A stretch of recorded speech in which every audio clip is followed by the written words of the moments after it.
Eu tinha uma palavra um pouco mais longa, mas eu quero falar rapidamente, então, no capítulo 6 de Isaías, relacionado a essa situação.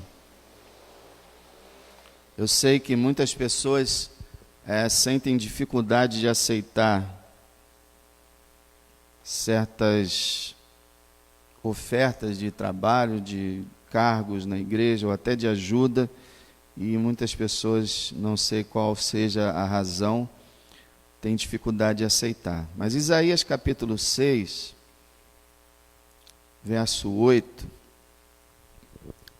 diz assim: Depois disso, ouvi a voz do Senhor que dizia: A quem enviarei? E quem há de ir por nós? Então disse eu: Eis-me aqui, envia a mim. Amém. Que Deus possa abençoar essa sua palavra. Irmãos, a gente vê nesse texto, primeiro, a iniciativa divina. Deus é quem faz as perguntas. Deus é quem convida obreiros. Deus é quem resolve usar homens na sua obra. Homens que eu digo seres humanos na sua obra. Deus poderia pregar o evangelho através dos anjos. Não foi assim no início? No nascimento de Jesus não foi Gabriel que anunciou a Maria o nascimento do Senhor, dizendo quem ele era?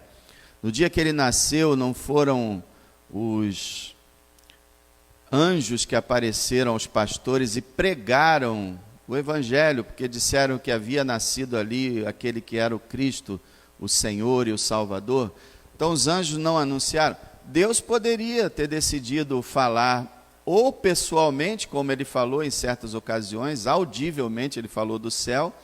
Deus poderia decidir falar do céu audivelmente, ou chamar anjos, querubins, serafins, arcanjo, mas ele escolheu seres humanos. Isso é impressionante. E Deus é que toma a iniciativa. Ele faz a pergunta: a quem enviarei? E quem há de ir por nós? Isaías diz que ele ouviu a voz do Senhor. E o Senhor dizia isso a ele. E ele estava vendo o Senhor, vocês se lembram?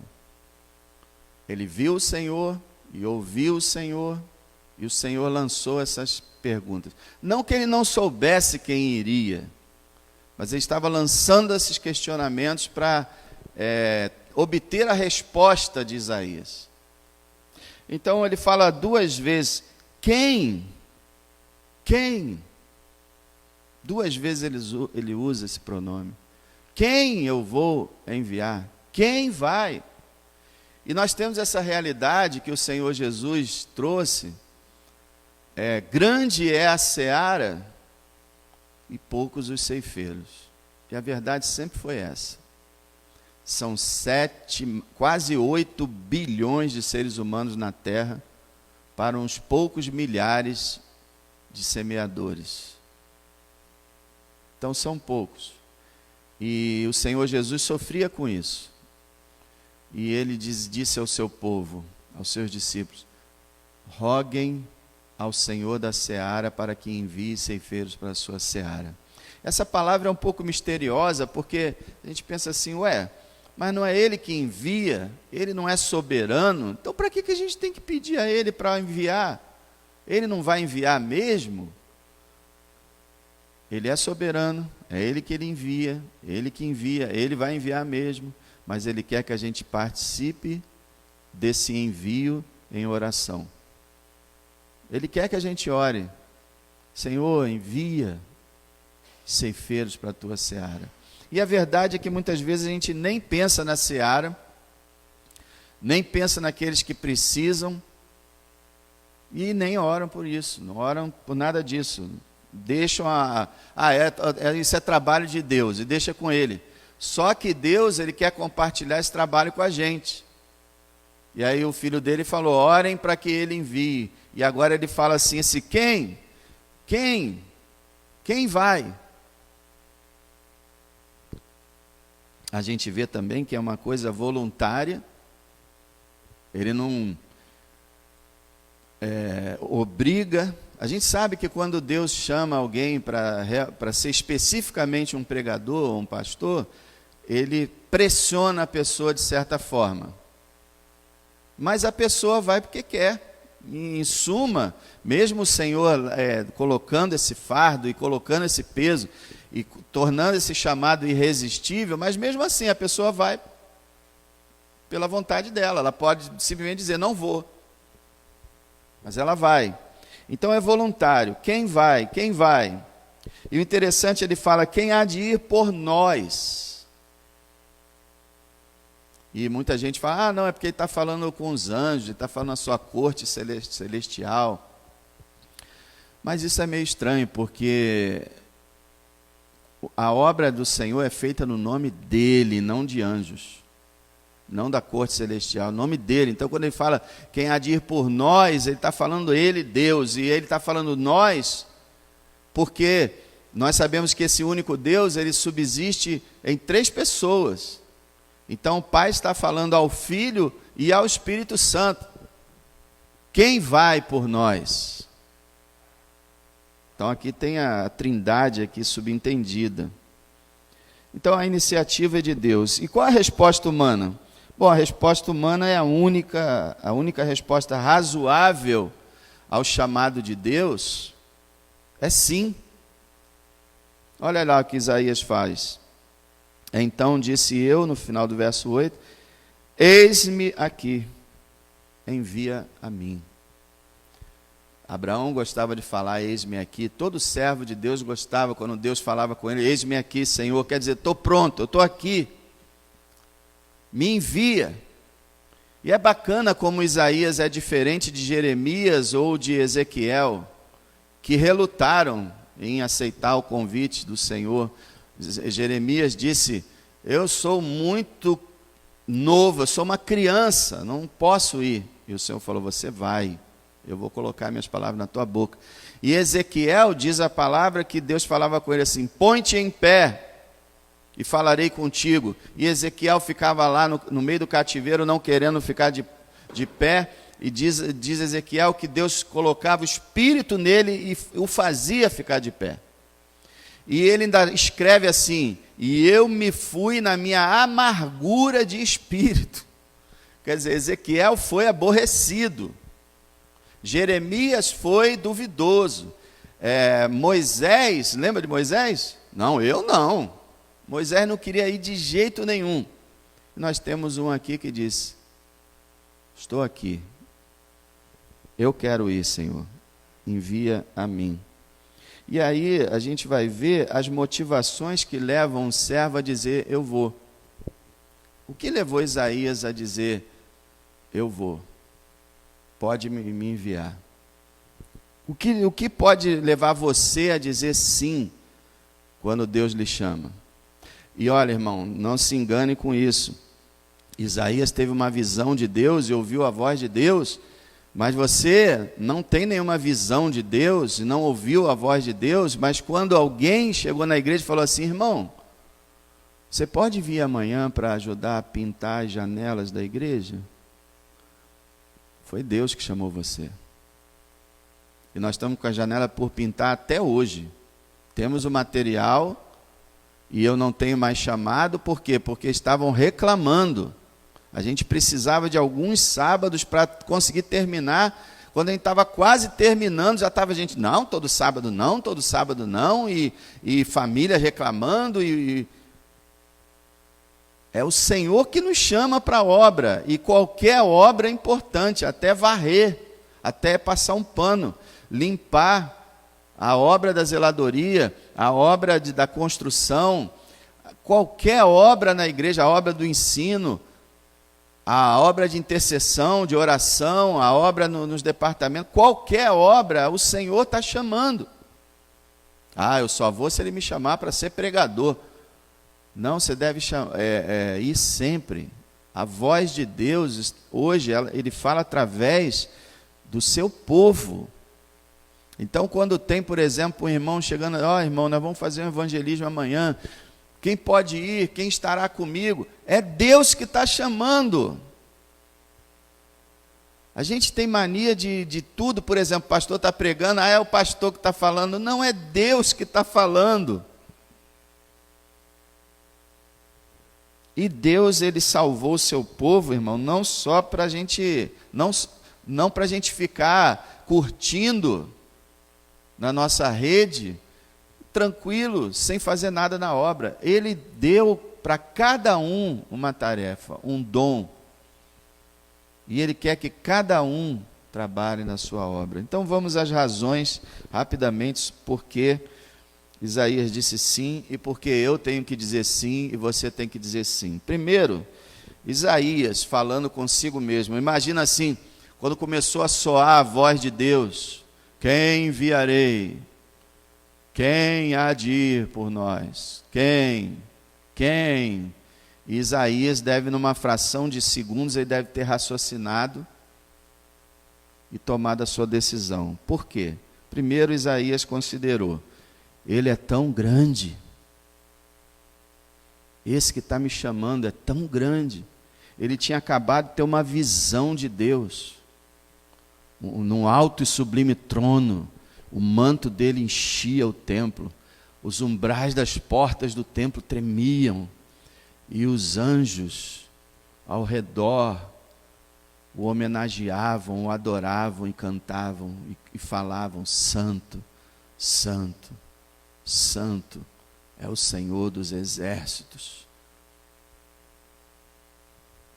Quando ele ouviu aquilo, ele teve aquela visão, e agora ele está pensando: ele é tão grande, ele é tão extraordinário, ele é tão santo, ele é tão além, que eu devo servi-lo. Eu tenho que dizer sim para ele é grande.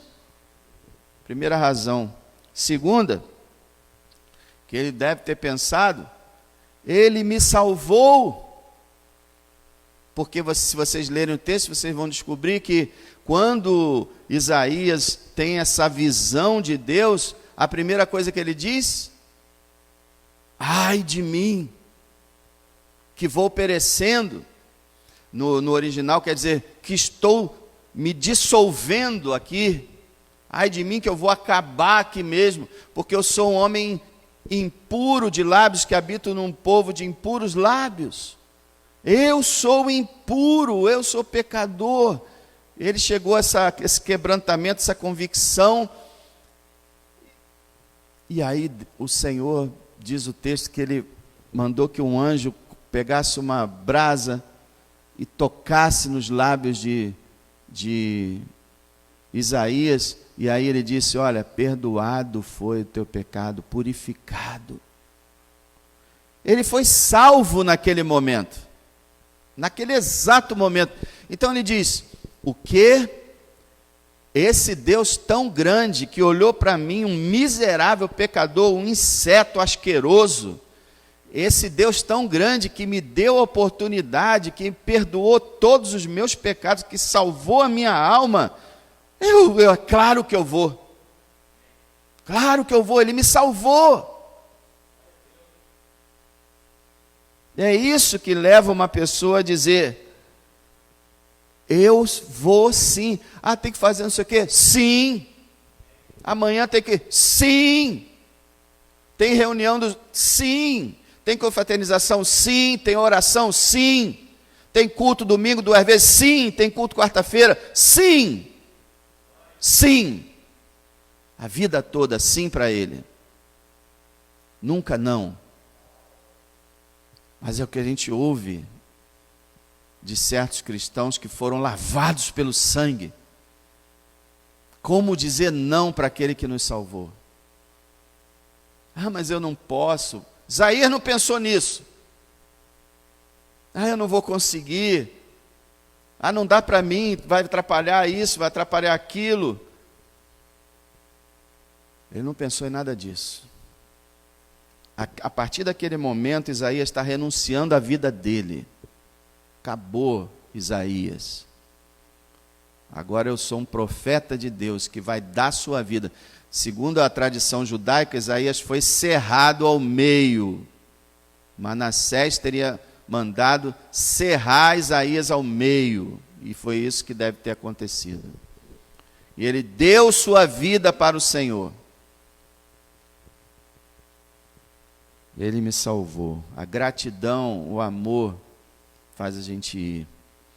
E também ele pensou o seguinte: ele está chamando? Ué, quem enviarei?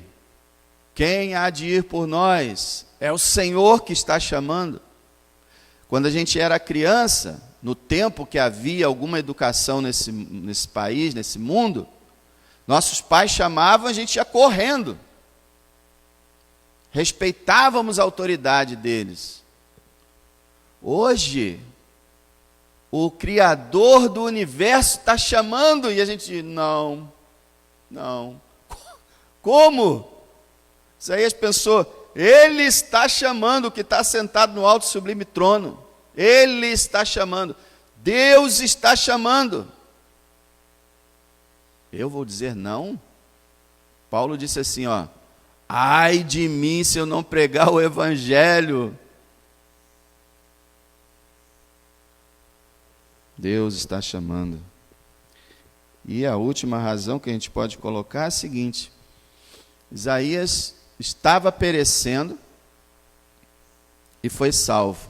E o que ele disse quando ele estava perecendo? Eu habito num povo de lábios impuros. Eu habito num povo pecador de lábios impuros. O que ele pensou? Espera aí, o Senhor está me chamando para a sua obra. O Senhor está me chamando. Eu preciso ir, por quê? Porque eu quero que o que aconteceu comigo aconteça com outros. Eu fui purificado, eu quero que outros sejam. O Senhor me salvou, eu quero salvar outros. Isso significa amor, irmãos, que muitas vezes está faltando na gente. Porque as pessoas estão desprezando o Senhor, a gente diz assim, eles não são dignos de ouvir o Evangelho, então percam-se para sempre. Não é assim que o Senhor faz. O Senhor chora sobre Jerusalém e diz, quantas vezes eu quis ajuntar vocês como a galinha junta os pintinhos, mas vocês não quiseram, mas eu quis. Eu fiz tudo para salvar vocês. E assim deve ser o povo de Deus. Se eu era um grande pecador e eu fui perdoado, eu devo querer que outros sejam. E aí, o grande problema, irmãos, é que muita gente fala assim, não, mas uma coisa é pregar, né? Outra coisa é fazer um serviçozinho assim, irmão, tudo na igreja é importante, tudo. Por exemplo, a obra da igreja foi feita, graças a Deus, ainda falta alguma coisa, mas 90% foi feito. Hoje, quando uma pessoa visitante entra nessa igreja ali por baixo, vê outra coisa. E isso contribui para o reino de Deus.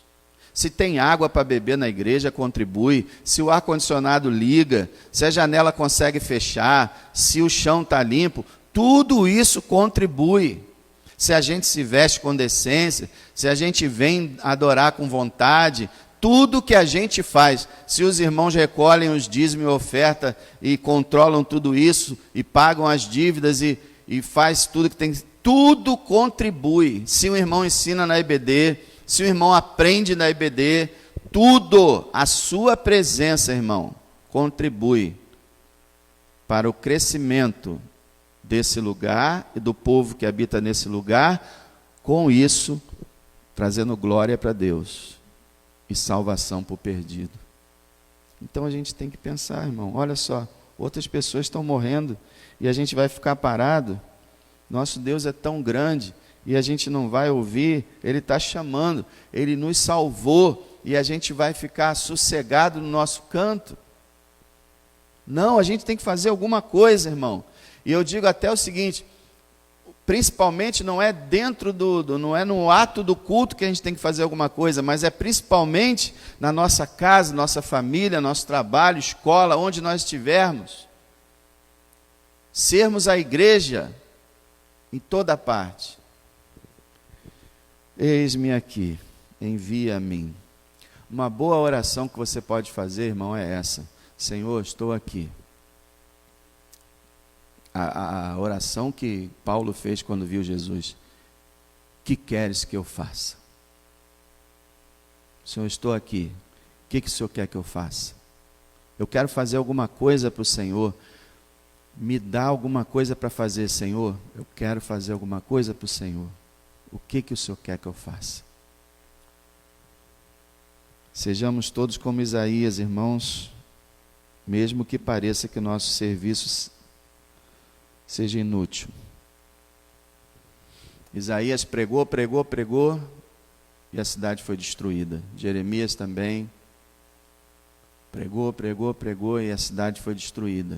Praticamente ninguém se converteu, mas o que eles fizeram ficou marcado para sempre. Hoje o suposto fracasso de Isaías está escrito aqui: quanta bênção! Foi um homem que, pela bênção de Deus, abençoou mais pessoas no futuro do que no tempo dele. Como diz, né, a palavra, mesmo mortos, estando mortos, ainda falam. Então, irmãos, se nós possamos viver de uma tal maneira que mesmo quando nós estivermos mortos, a nossa vida ainda fale. O nosso exemplo, o nosso testemunho. O que a gente fizer para o Senhor, irmãos, ficará marcado eternamente. É interessante que o apóstolo Paulo fala: olha, quem fizer o bem para o Senhor será retribuído. Isso é incrível, porque a gente não merece, mas Deus promete que todo aquele que o servir receberá recompensa. Então, que nós possamos entender que o trabalho na obra de Deus é um trabalho que marca para sempre. Lembra daquela mulher que ofereceu um nardo para o Senhor de alto preço e ungiu a cabeça dele, os pés dele? E Judas chegou e falou: não, mas por que gastar esse dinheirão todo com esse desperdício? E o Senhor falou assim: deixa essa mulher, porque o que ela fez, ela preparou meu corpo para a sepultura, e o que ela fez, enquanto esse evangelho estiver sendo ouvido, estiver sendo anunciado na terra, o nome dela será relembrado. Um simples ato de adoração, e ela ficou para todo sempre na história. Eis-me aqui, envia a mim. Que você possa pensar sobre isso e se junte aos seus irmãos para fazer alguma coisa para o Senhor, porque Ele é digno. Amém? Senhor, muito obrigado por essa manhã. Muito obrigado, Deus, por tudo que foi feito aqui, pela Cristina, pela vida dela. Que o Senhor abençoe, que o Senhor dê bastante alegria a ela e paz nesse lugar, no meio do seu povo. Que o Senhor, Deus, abençoe, continue abençoando a situação financeira da igreja que está apertada. Que o Senhor ajude para que tudo seja pago, para que, Senhor, nós possamos voltar a poder ter um saldo e economizar, para que a gente continue fazendo essa obra. E, ó Deus, abençoa cada irmão que foi nomeado para fazer alguma coisa esse ano. Que o Senhor revista do Espírito Santo cada um deles, para que eles possam fazer uma obra, Senhor, com dedicação, com zelo, e cada departamento possa funcionar para a sua glória. E aos irmãos, ó Deus, que porventura não têm cargos, que eles possam se juntar aos outros e unidos, sem importar se tem cargo, nome ou não tem, possam trabalhar juntos e cooperar na obra, Senhor. Porque o mais importante não é o cargo, mas é o desejo de servir ao Senhor. Continua abençoando a sua igreja, ó Deus, continua fortalecendo o seu povo, e que nós possamos ouvir a sua voz e dizer para o Senhor: sim, Senhor, eu vou te adorar, eu vou te servir, eu vou me dedicar ao Senhor e ao seu povo e ao seu culto e ao seu nome para a sua glória. Em nome de Jesus, que cada um de nós tenha esse sentimento. E o teu nome seja glorificado. Eu oro a Deus por aqueles irmãos que vêm tão pouco à igreja e já não tem mais razão para não vir, praticamente não tem Covid mais na nossa região. Mas as pessoas insistem em ficar em casa, insistem em não vir. Ó Deus, tem misericórdia, desperta os corações, aviva as almas, aviva o teu povo, para que todos a uma, em unanimidade, sirvam ao Senhor com alegria. Em nome de Jesus. Amém.